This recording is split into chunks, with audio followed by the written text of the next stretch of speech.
Hi, I'm Dan Cortopassi. Today I'm reviewing an HO scale GP30 locomotive from ScaleTrains.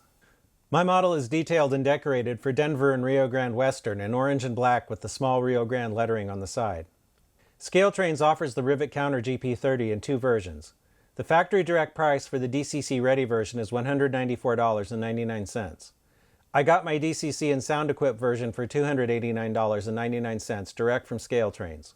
We'll start the model at 100 possible points. The model is packed in a sturdy cardboard box. Opening the box reveals an owner's manual with DCC and other information. Soft foam surrounds a two-piece plastic cradle that holds the model. The handrails on the long hood have foam protectors. This is an excellent box that should do a good job protecting the model for storage and transport. The Electro-Motive GP30 was a 2,250 horsepower freight locomotive introduced in the early 1960s. Rio Grande GP30's 3001 to 3013 arrived on the railroad in 1962. My unit, 3015, was from a group that arrived in 1963, numbered 3014 to 3028. The GP30 is the only EMD model to use this cab design, with the contours flared back along the long hood into the dynamic brake section. That makes it distinctive and relatively easy to pick out from other EMD models. EMD never produced an SD30, which would have been the six-axle counterpart to this locomotive.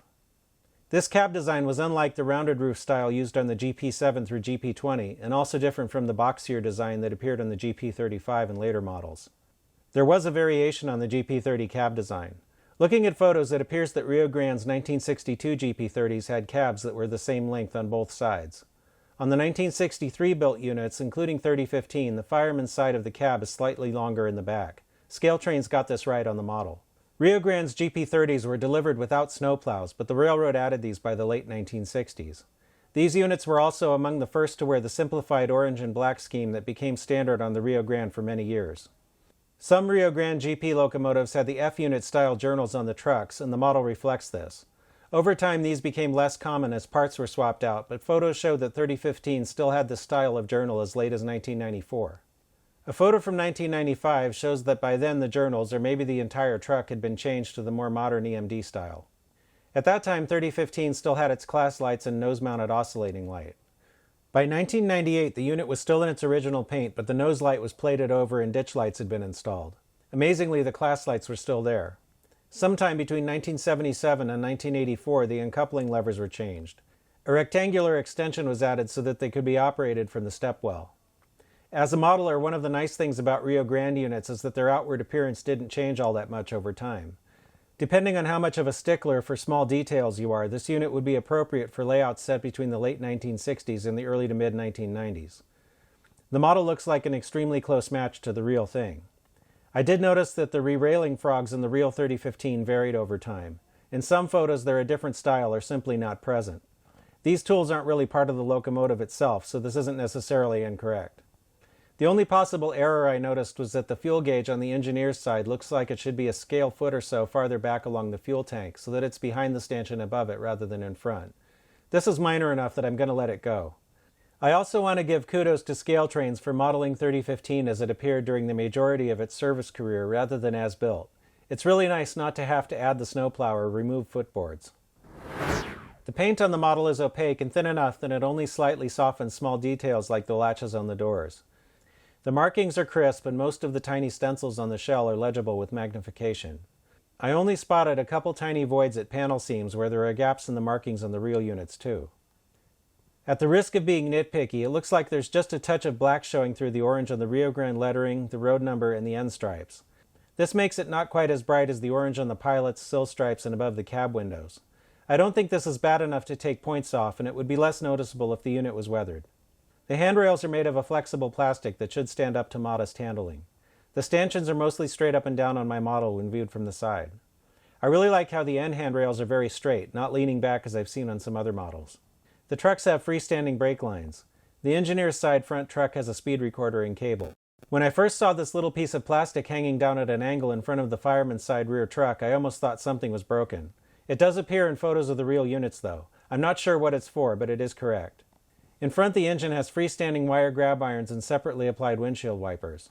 The numbers in the number boards appear to be applied under or on the back of a layer of clear plastic glazing, making them look like numbers behind glass. Lower down, the pilot has an uncoupling lever, an MU stand, hoses, and a plow that appears to be accurate. The drop steps on the ends are operable and easy enough to move that I'm not afraid of breaking them. The cab side windows are positionable, though they don't always seem to stay put, other than sometimes getting stuck fully open. Inside the cab has a complete interior. The cab has photo-etched sunshades and clear wind deflectors. In back, the model has more freestanding wire grab irons and the same pilot details as the front, except that it has a box beam instead of a plow. On top of the cab, the model has a horn casting and a small antenna. The turbo exhaust has a photo-etched grille inside. The dynamic brake fan has a see-through grille and separate blades, and so do the radiator fans. Underneath the sill there are plumbing details, though some are tucked up inside so that you can't really see them unless you turn the locomotive over. All of the axles are powered and all the wheels pick up current. The model has ScaleTrains knuckle couplers on both ends.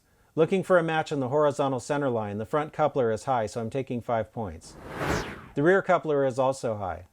All the wheels are engaged according to the NMRA standards gauge. There is no body wobble.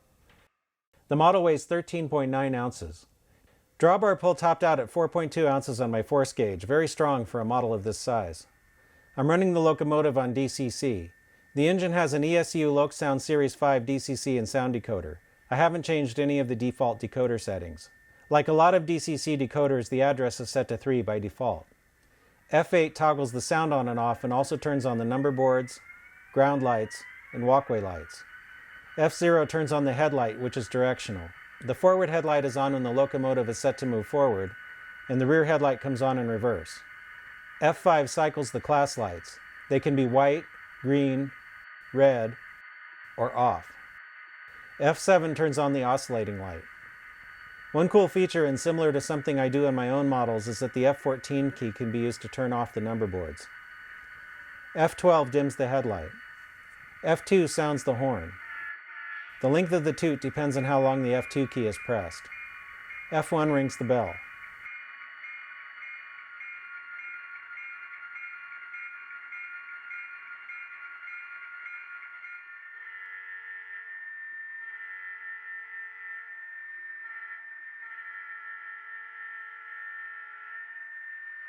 The model has an ESU power pack that will keep it running for a few seconds if it loses track power. F10 activates the brake function. The locomotive will decelerate according to the momentum settings programmed into the decoder and stop.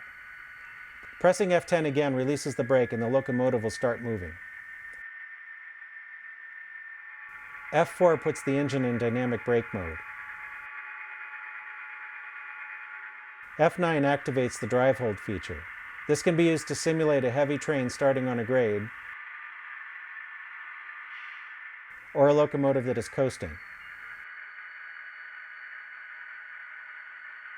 The locomotive runs very smoothly. With the sound off, it's really quiet. If you want to take the model apart, first remove the couplers on both ends. Now you can remove the shell. The decoder is in the middle. It's connected to the factory light board with a 21-pin plug. If you have the DCC ready version of this model, this is where you'd install the decoder. Unlike some other ScaleTrains models, there's no lighting in the shell. All of the LEDs are on the chassis. Plastic light pipes carry the light to the headlights and other lights on the model. Since it's my personal preference, I'm going to change over to KD158 whisker couplers. After removing the coupler springs from the draft gear boxes, the KDs drop right in. I lucked out on this model and both couplers came out at exactly the right height. Let's see what we've got. Both couplers were at the wrong height, so I took 10 points in the standards and operation category. That leaves us with 90 out of 100 possible points, which would be an A- on a report card. This is a really nice model and it deserves a green signal. I think ScaleTrains did a really nice job on this model. If you're looking for some HO scale Rio Grande motive power for your layout, then I think you might like it. If you like this video, then please like and subscribe. Stay tuned and thanks for watching.